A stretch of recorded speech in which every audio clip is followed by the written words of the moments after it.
الله وبركاته. بسم الله والحمد لله والصلاة والسلام على رسول الله أما بعد. أعوذ بالله من الشيطان الرجيم. بسم الله الرحمن الرحيم. هو الله الذي لا إله إلا هو الملك القدوس السلام المؤمن المهيمن العزيز الجبار المتكبر سبحان الله عما يشركون. سلسلہ کلام اللہ تبارک و تعالیٰ کے اسماء و صفات کے تعلق سے جاری ہے. اس درس میں انشاءاللہ ہم یہ دیکھیں گے کہ اللہ تبارک و تعالیٰ کے جو اسماء و صفات قرآن مجید میں یا احادیث شریفہ میں وارد ہوئے ہیں وہ کتنے قسموں پر مشتمل ہوتے ہیں. اس سلسلے میں علامہ ابن القیم رحمہ اللہ فرماتے ہیں کہ اللہ تبارک و تعالیٰ کی صفت یا اس کے تعلق سے جو خبر واقع ہوتی ہے وہ کئی قسموں پر مشتمل ہو سکتی ہے. پہلی قسم وہ چیزیں جن کا تعلق خود ذات باری تعالیٰ سے ہے، جیسے ذات، چیز، موجود. دوسری قسم وہ چیزیں جن کا تعلق اللہ تعالیٰ کی معنوی صفات سے ہے، جیسے العلیم، البصیر، السمیع. تیسری قسم وہ چیزیں جن کا تعلق اللہ تعالیٰ کے افعال سے ہے، جیسے الخالق، الرازق. اسی طرح چوتھی قسم وہ چیزیں جو اللہ تبارک و تعالیٰ کی صفات میں براعت و تنزیہ کے طور پر آئی ہو اور جو ایجاب پر مشتمل ہو، اور جو بالکل عدم یعنی بالکلیہ نفی کے طور پر وارد نہ ہوئی ہو، کیونکہ خالص عدم میں کوئی کمال نہیں ہوتا، جیسے السلام، القدوس. اسی طرح پانچویں قسم یہ ہے کہ وہ صفت جو کئی صفات کے معنی پر دلالت کرتی ہو، جیسے العظیم، الصمد. العظیم، الصمد، المجید. اب آپ دیکھیے کہ العظیم وہ ہے جو کئی کمال کی صفتوں سے، عظمت والی کمال کی صفتوں سے کیا ہے متصف ہو. اسی طرح صمد وہ ہے کہ جس کے سب محتاج ہو، سب جس کے تابع ہو، جو سب کا مرجع ہو. اسی طرح سے المجید وہ ہے جو کمال عز و شرف سے متصف ہو.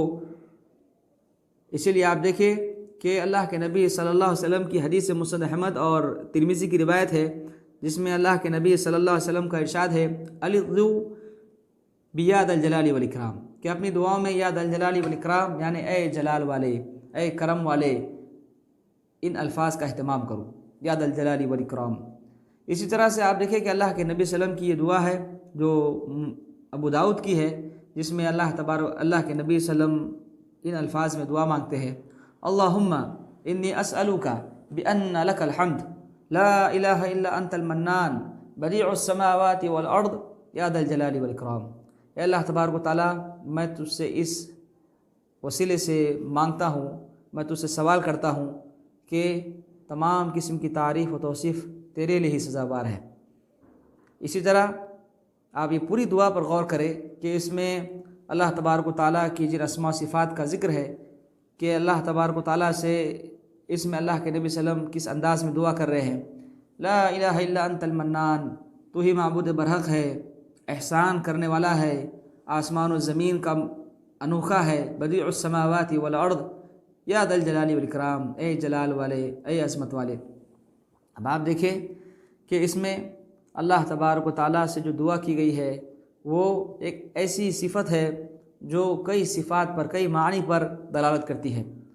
چھٹی قسم اللہ تبارک و تعالیٰ کے تعلق سے، اللہ کے اسماء اور اس کی صفات کے تعلق سے یہ ہے کہ دو نام یا دو صفات جن کو ایک کر دیا گیا ہو اور وہ ایک اضافی چیز کے طور پر ہو، جیسے العفو القدیر، الغنی الحمید.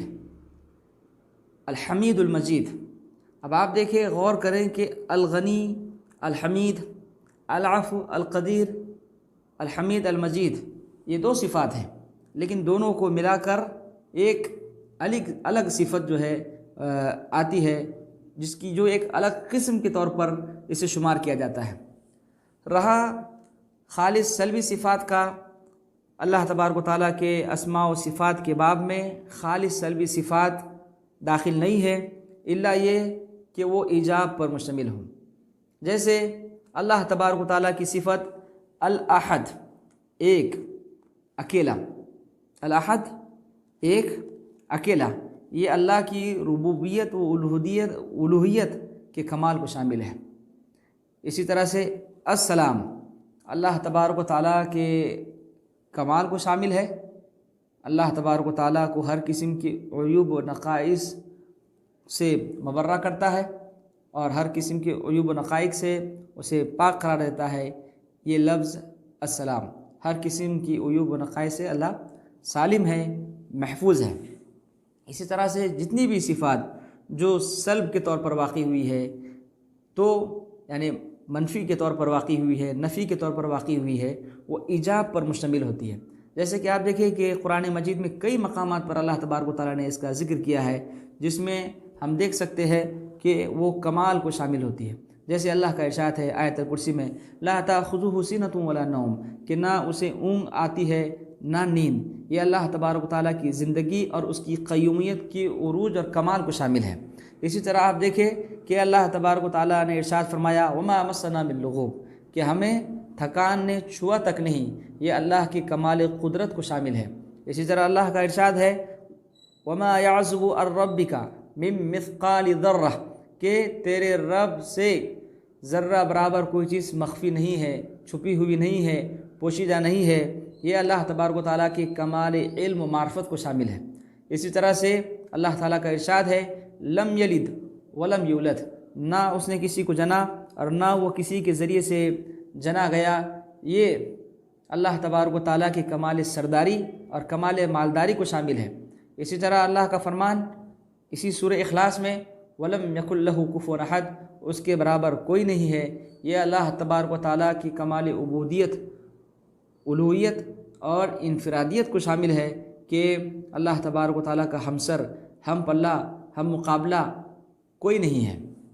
اسی طرح سے 7ویں پارے میں اللہ کا ارشاد لا تدرکہ الابصار، نگاہیں اس کا احاطہ نہیں کر سکتی ہے۔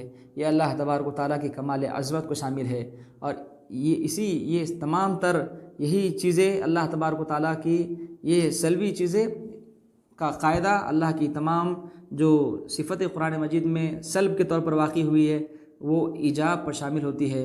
اللہ تعالیٰ سے دعا ہے کہ اللہ تبارک و تعالیٰ اللہ تعالیٰ کے اسماء و صفات کے سلسلے میں جو چیزیں بتائی گئی ہے اسے ہمیں سمجھنے کی توفیق عطا فرمائے، آمین یا رب العالمین۔ علیکم ورحمۃ اللہ وبرکاتہ۔ ناظرین، برائے مہربانی ہمارے چینل کو سبسکرائب کیجیے، کمنٹ کیجیے، لائک کیجیے، شیئر کیجیے، اپنی پسندیدگی کا اظہار کیجیے، ہمارے ساتھ تعاون کریں، اور نیچے جو ہے آپ کو انسٹاگرام کی ہماری آئی ڈی دی جا رہی ہے، اس پر بھی ہمیں فالو کریں تاکہ آپ تک ہمارے اپڈیٹ پہنچ سکے۔ گزارش ہے کہ آپ ہمارا تعاون کریں۔